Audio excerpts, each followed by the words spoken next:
how much time, like, in terms of thinking, right? I don't want to be thinking all the time. Well, but I want to be manifesting. Well, you are thinking all the time. If you're awake, you are thinking. There are thoughts going on. You are thinking. Sometimes your thoughts have more momentum than others, but key is to be in the satisfied and better feeling edge of the equation. We'll hear your question fully.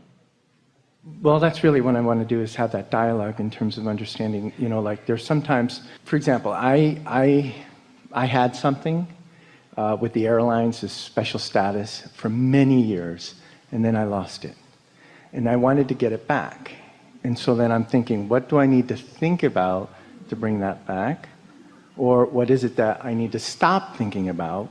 Or, you know, just I get so sometimes in my head about things as opposed to just...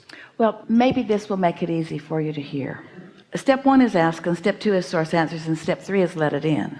When you ask for something, it is implied that you are not currently in manifested possession of this thing that you're asking for. So you're focused upon something that you want that you do not have. That's why we call it step 1. You ask for it and you're not in the receiving mode while you're asking, and then you ask for it and you're not in the receiving mode while you're asking, and then you ask for it and then you're not in the receiving mode while you're asking, and you ask for it and you're not in the receiving mode while you're asking, and you ask for it and you're not in the receiving mode when you're asking, and you ask for it and you're not in the receiving mode while you're asking, and you ask for it and you're not in the receiving mode while you're asking, and you're asking, and then you're taking score about where it is, and you notice that it hasn't come yet, and so now you're asking, why hasn't it come yet? And you're not in the receiving mode. And so you just can't hold yourself perpetually in step 1. You sort of have to give it up. At some point you have to say, I have asked, now maybe I'll get on with life a little bit and see what turns up. You see what we're getting at? Step 1 is a different vibration than step 3.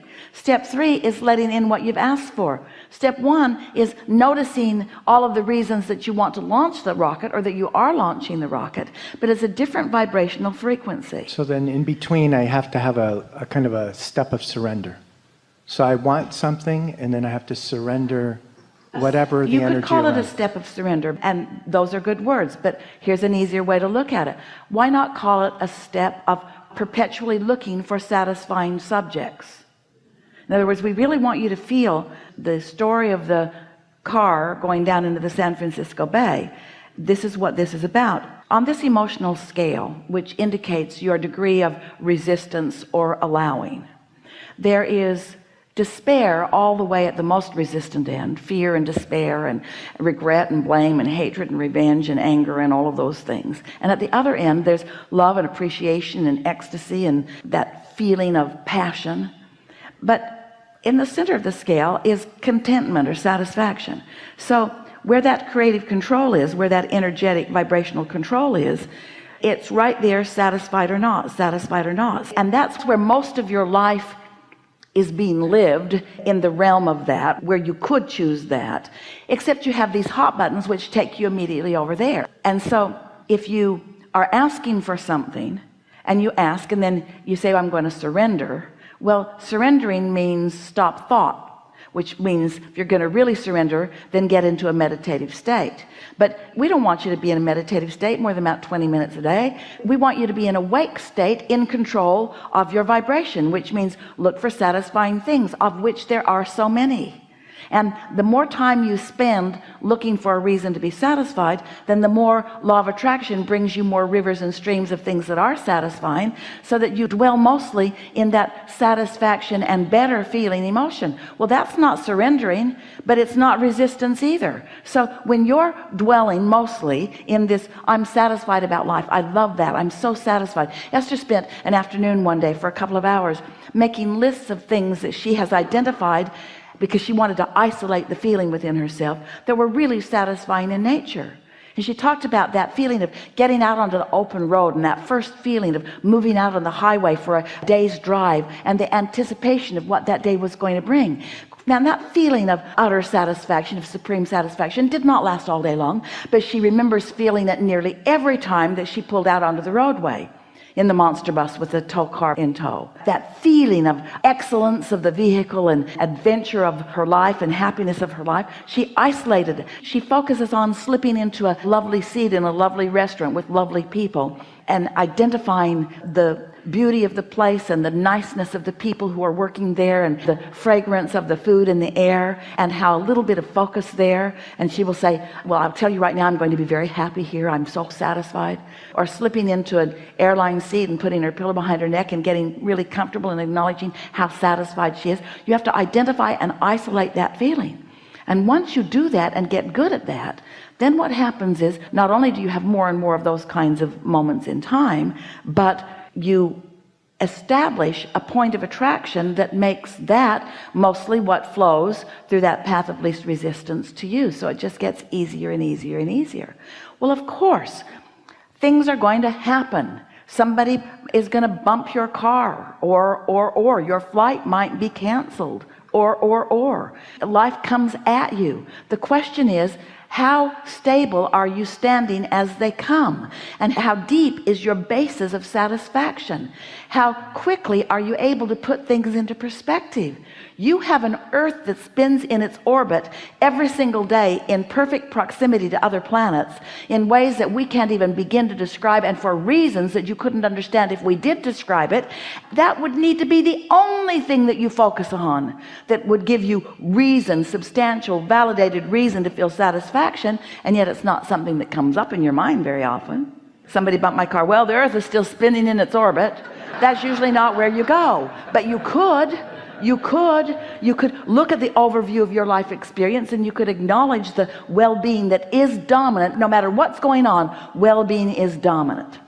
But as you isolate thoughts and you isolate things that don't feel good to you, we love you so much, but more humans isolate dissatisfaction and practice the feeling of it than isolate satisfaction and practice the feeling of it.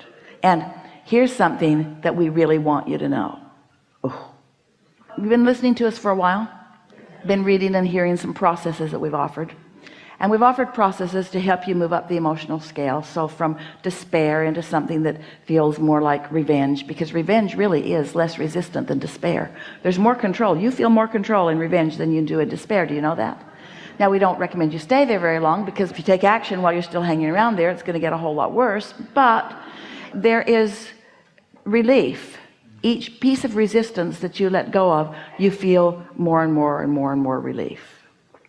We want you to consider crossing the emotional scale fulcrum from I'm feeling relief, I'm feeling relief, I'm feeling relief, into slipping into satisfaction. We want you to just notice, if you can, the difference in letting go of relief and having no resistance. Letting go of resistance into relief and having no resistance. Can you feel the difference? It's fine-tuning, but once you get there where you're looking for satisfaction, life becomes so simple, because at this stage it's so easy to accomplish. And this is what we want you to hear. When you move into satisfaction where there's no resistance, what do you know from your physics lessons? What do you know about your car with the brake off and out of gear rolling down a hill? It's gonna go.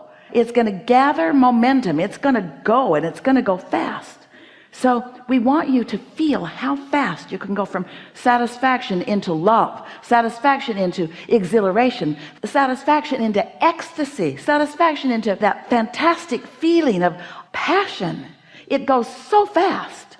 You will not practice satisfaction and hang around in complacency, because your absence of resistance will not allow it under the universal law of attraction. You get that? Mm-hmm.